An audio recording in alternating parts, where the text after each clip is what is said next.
Imagine a game that redefined storytelling, a game that pushed boundaries, a game that had a star-studded cast including J.K. Simmons. Picture it. Did you see an M&Ms game from the early 2000s? Cause that's just weird. I'm Joe, a former games industry professional and crispy M&Ms fan. Today we're looking at M&Ms Shell Shocked for the PlayStation 1.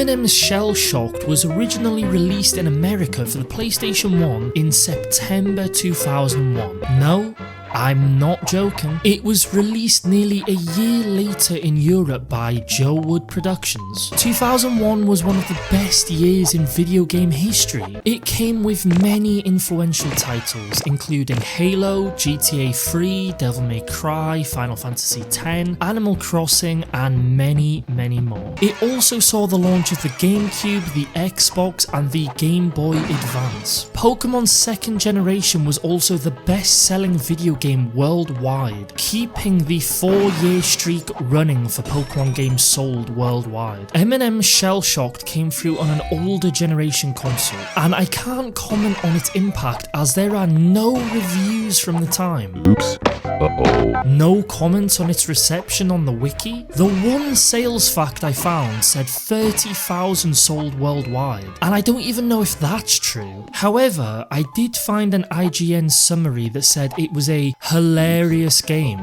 with extremely impressive computer AI. Whoever wrote this was then found diving into a pool of M&Ms like Scrooge McDuck. The game was developed by Boston Animation, whose most recent game was Chris Moneymaker's World Poker Championship, and whose Wikipedia page gets redirected to a game for some reason. The game was published by Simon & Schuster, who seem to be a book company, and were recently sold by Paramount for $1.62 billion.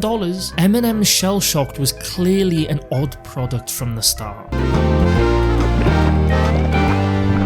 This 3D platformer game lets you play as the yellow M&M through levels where the objective is to get to the finish. You can collect minis to get points to get more lives. There are bonus levels as well as boss battles and some driving levels too. The whole plot is a commercial for M&M minis, I'm pretty sure. Yellow is a big idiot and lets the minis run the factory. They wreak havoc and now you must take back control and try not to get fired or something. I don't know. Starting this game up, I felt like I was transported to the 90s. I started playing and just kept muttering to myself, what? I was left speechless by just how chaotic the first level was, and I was just thrown in with no idea what anything did or what was going on. Now, in case Big M&M comes down on me like a ton of bricks, this is just my opinion. However, I think most people will agree with me. This game is literally just a reskin of Crash Bandicoot but worse. Crash Bandicoot came out in 1996. This game came out in 2001 and is literally worse in every single aspect. It's as if someone wrote all the Crash Bandicoot mechanics on a napkin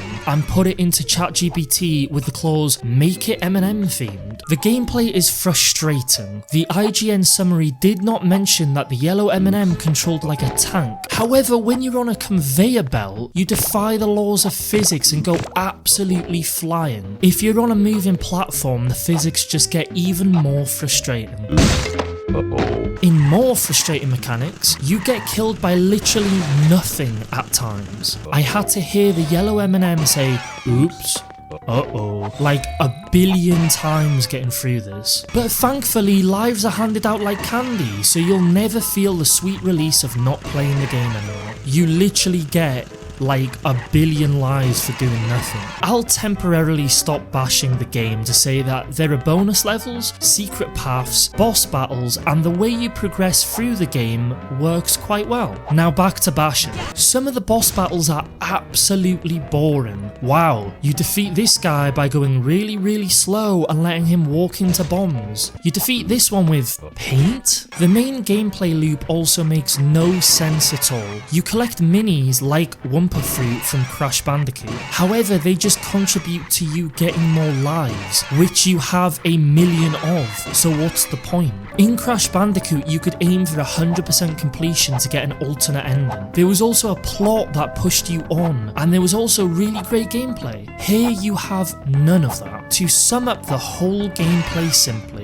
it is literally 1996's Crash Bandicoot. The attack is the same, the boxes are the same, the gameplay loop is the same. It's ridiculously similar, but worse. Now I'm in a state of emotional despair. And it somehow came out half a decade after the original. Now you may be thinking, is there any redemption here? Well, in a bizarre twist, there is. The yellow M&M is voiced by J.K. Simmons. See, it all goes back to when I was just a little peanut. I very audibly said, what the when the credits rolled and his name popped up. The red M&M is voiced by Billy West, who is also a massive talent, known for voices like Fry from Futurama and Bugs Bunny in various things. Then you know that you'll be plunging through the hazardous equipment while I provide the moral support. There are also plenty of cutscenes filled with skits that are actually not terrible. The green M&M shows up too, which prompts some interesting reactions from the other two. Where are your hard hats? I have an unusually hard shell. I guess we know why, as there was a big controversy when the company changed the green M&M last year, as it was no longer sexy? Yeah, I don't even know. Let's get away from that mess and get back to our mess. To add to the positive for the chocolate extended universe, the soundtrack for this game is actually really good. Honestly, I'm not even joking when I say that the beats in this game are perfect for what it's aiming for. Now, back to the critic corner. The visuals are outdated even for its time. The UI makes me feel like I'm on a program on my old Windows computer from the 90s. The enemies are weird abominations that would fit into a body horror game. The levels are badly designed in that you can't even tell what will kill you and what's safe to stand on. Yellow looks like he's contemplating something very serious, or he just needs a laxative. I was shocked when I found out this game came out after Final Fantasy X, which looks absolutely beautiful. To add to my rage-fueled rant, some of the audio is shocking. The menu sounds like a supermarket checkout, the bosses get hurt and it is literally just some dude making a noise. Although, I am talking about an M&Ms game, but it does make you wonder who this was even aimed at. Yes.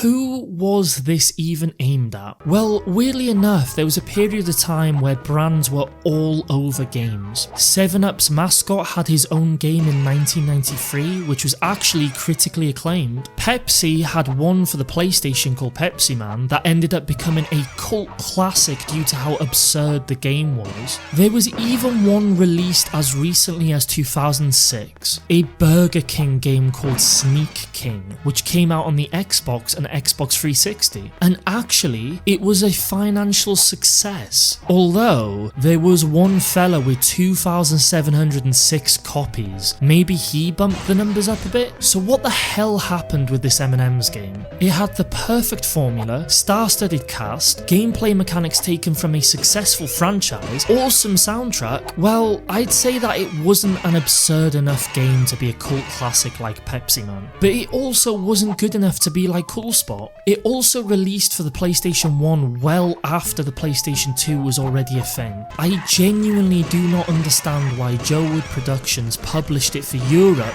in 2002, a year which included Super Mario Sunshine, for goodness sake. Did they envision an angry European crowd chanting, "We want Shell Shocked"? Or were they given a briefcase full of crispy M&Ms? Who knows? And I literally can't even answer it, as there is nearly nothing on this game on the internet. If Joe Wood himself is out there, leave a comment and hopefully I can have an exclusive. To conclude the video, M&Ms Shell Shocked is one of the biggest brain twisters I've had in a while. It's an awful Crash Bandicoot knockoff that comes with a Hollywood cast and awesome music. I have no clue who this game was made for. For kids? play Crash Bandicoot instead. For M&M lovers, grab a bag of them and do anything else. For adults, just play Crash Bandicoot instead. I'm not surprised it has no internet presence. However, I am surprised they kept making M&Ms games. Why do they carry on with this? Who's making these games? Why did I make this video? I guess we'll never know. Get out of town and don't even think of coming back. Since you guys made it all the way to the end, let me know in the comment section if you've ever played a branded game like this. I loved playing Cool Spot on the Sega Mega Drive as a kid, but I've not played a branded game since then, except for this video. Thanks for joining me on this journey through time. Have a great morning, afternoon, evening, wherever you are, whenever you are, and be sure to check back in next week for a cozy trip up a mountain. See you then.